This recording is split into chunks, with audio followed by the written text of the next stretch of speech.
जी अस्सलाम वालेकुम। आज हम बात करेंगे पार्किंसन डिजीज़ की अलामात के बारे में कि ऐसी कौन सी अलामत होनी चाहिए जो अगर आपको नज़र आए या आपके किसी फैमिली मेम्बर को नज़र आए तो डॉक्टर से रजू करना चाहिए। अच्छा, सबसे जो आम अलामात है वो है हाथों का कांपना या राशा जिसे कहते हैं। तो अमूमन उनके हाथों से शुरू होती है अमूमन, और हाथ कांपते रहते हैं, और यही अमूमन मेन वजह होती है जिसकी वजह से ये नज़र आ रहा होता है और लोग जिसकी वजह से डॉक्टर के पास जाते हैं। लेकिन मज़े की बात यह है कि पार्किंसन डिजीज़ बगैर राशा की भी हो सकती है। तो इवन दो राशा जो है काफ़ी लोगों को होता है, लेकिन ज़रूरी नहीं है सब में हो। अच्छा, राशे के अलावा और क्या चीज़ें होनी चाहिए?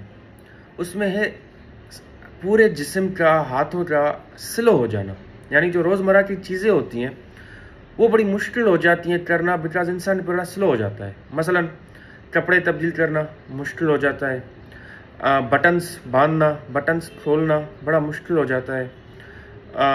अगर आप लेटे हुए हों तो करवट तब्दील करना बड़ा मुश्किल हो जाता है। चलना बड़ा मुश्किल हो जाता है, बंदा आहिस्ता आहिस्ता चलता है, या चलता है तो थोड़ा सा झुक कर, या उनके जो बाजू हैं वो हिलते नहीं हैं, और वो अपने आप को बड़ा सा इम्बैलेंस सा फील करते हैं, डर लगता है कहीं गिर ना जाए।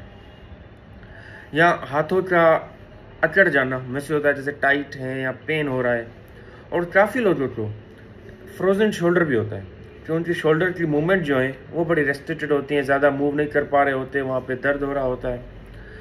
जब वो लिखते हैं, अगर उनका लिखने का काम है, तो नोटिस करते हैं कि लिखाई उनकी छोटी होती जा रही है, और यहीं उनके चेत की साइन है वो तब्दील हो चुकी है। वो अपने चेत भेज रहे हैं, वो कह रहे हैं भाई आपके चेत की साइन तो चेंज हो चुकी है, यहाँ एक्सेप्ट नहीं कर रहे।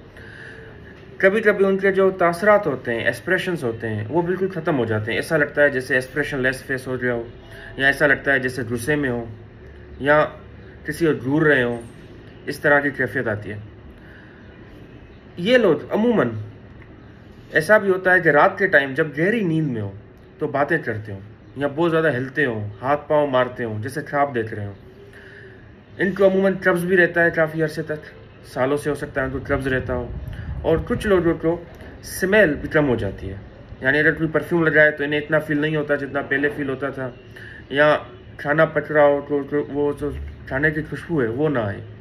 तो ये अमूमन अलामत होती हैं। अगर आपको महसूस हो तो ऐसी कोई भी अलामत हैं तो उसकी तशख़ीस के लिए ज़रूरी है कि आप किसी अच्छे से न्यूरो फिजिशियन यानी न्यूरोलॉजिस्ट के पास जाएँ। अमूमन हमारे लोगों में कन्फ्यूजन भी होती है कि न्यूरो सर्जन, न्यूरो फिजिशियन। तो न्यूरो सर्जन वो होता है जो दिमाग का डॉक्टर होता है लेकिन सर्जरी, ऑपरेशन करता है। वो न्यूरो फिजिशियन होता है जो ऑपरेशन नहीं करता, दवाइयों से इलाज करता है, और वही पार्किंसन डिजीज़ को देखते हैं, तशख़ीस करते हैं और उसका इलाज करते हैं। शुक्रिया।